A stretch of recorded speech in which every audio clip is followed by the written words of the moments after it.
छत्रपति संभाजीनगर में मराठा क्रांति ठोक मोर्चा की प्रेस कॉन्फ्रेंस हुई। संगठन ने साफ कहा है कि मराठा आरक्षण का मुद्दा अब भी खत्म नहीं हुआ है। दिवाली के बाद वे दिल्ली में अनशन करने जा रहे हैं। मराठा क्रांति ठोक मोर्चा के अध्यक्ष रमेश केरे पाटिल ने कहा, संघर्ष सरकार से है, ओबीसी समाज से नहीं।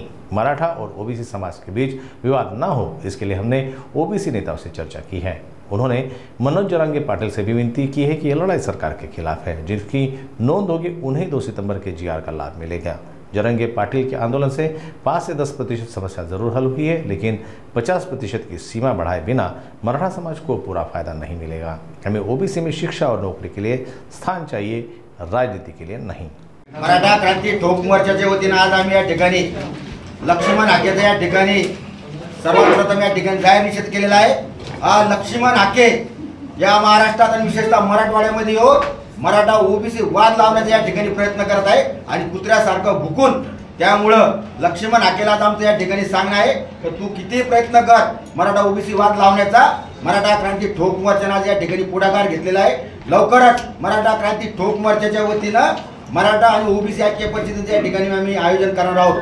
त्याच पद्धतीनं मराठा क्रांती ठोक मोर्चाच्या वतीनं लवकरच दिल्ली या ठिकाणी मराठा समाजाला टिकणारं आरक्षण भेटावं म्हणून आम्ही दिल्ली या ठिकाणी उपोषणाला या ठिकाणी बसणार आहोत।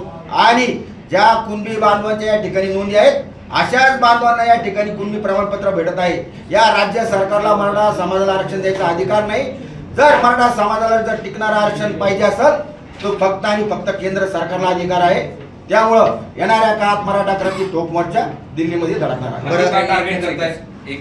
आके आमच्या आई बहिणी या ठिकाणी काढत आहे। आके या ठिकाणी येऊन मराठा समाजाबद्दल अपशब्द या ठिकाणी बोलत आहे। त्यामुळं हाकेचा आम्ही या ठिकाणी पुत्रा म्हणून या ठिकाणी त्याचा उल्लेख करत आहोत। आणि हाकेने जर लवकरात लवकर त्याचं बोलणं या ठिकाणी थांबवलं तर ठीक आहे, नसतं हाकेला या ठिकाणी महाराष्ट्रात जसा कुत्रा फिरतो का तसा आम्ही कुत्र्याला फिरवू एक सांगा पाटील, एवढं की फक्त किती टक्के प्रश्न सुटले, किती टक्के बाकी तेवढे अर्ध्या मिनिटात हे बघा। मराठा क्रांती ठोक मोर्चा या ठिकाणी जाईल, या ठिकाणी भूमिका या ठिकाणी जाहीर करत आहे की जरांगे पाटलांनी जे आंदोलन केलंय, नक्कीच या ठिकाणी जरांगे पाटलांचे आंदोलन या ठिकाणी यश आलेलं आहे। तुम्ही माझ्या ते यश कसं का हे सरकार कोणते असू द्या, याच्या अगोदर पहिले कुणबीचे प्रमाणपत्र असू नये या ठिकाणी त्या बांधवांना नोंदी या ठिकाणी देत नव्हतं।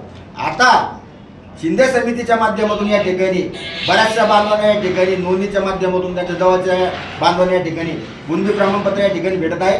आणि ज्या बांधवांकडे कुणबी नोंदणी, आता माझ्याकडे नोंदणी, मग माझं काय? त्यामुळं आरक्षणाचा प्रश्न अजूनही या ठिकाणी प्रलंबित आहे। येणाऱ्या काळात आम्ही दिल्ली या ठिकाणी मराठा क्रांती ठोक मोर्चाच्या वतीनं आरक्षणाची मर्यादा वाढवण्यात यावी यासाठी दिल्ली या ठिकाणी उपोषणाला या ठिकाणी बसणार आहोत। पण ते स्पष्ट सांगा ना की जरांगेच्या आंदोलनामुळे किती टक्के प्रश्न मराठ्यांचा सुटला, किती बरं झालं, किती टक्के बाकी आहे, एवढ्याच एका वाक्यात उत्तर द्या। जरांगे पाटलाच्या आंदोलनामुळं या ठिकाणी ज्या आमच्या कुणबी बांधवांच्या नोंदी होत्या, अशा बांधवांना आणि त्यांच्या जवळच्या बांधवांना या ठिकाणी कुणबी प्रमाणपत्र या ठिकाणी भेटत आहे। आणि जे उर्वरित आहेत किती टक्के मिळाले तुम्हाला असं वाटतं? आता बरेचसे बांधवांनी या ठिकाणी मिळालेले आहे। 50% असा आकडा सांगू शकत आहे मी, बरं का।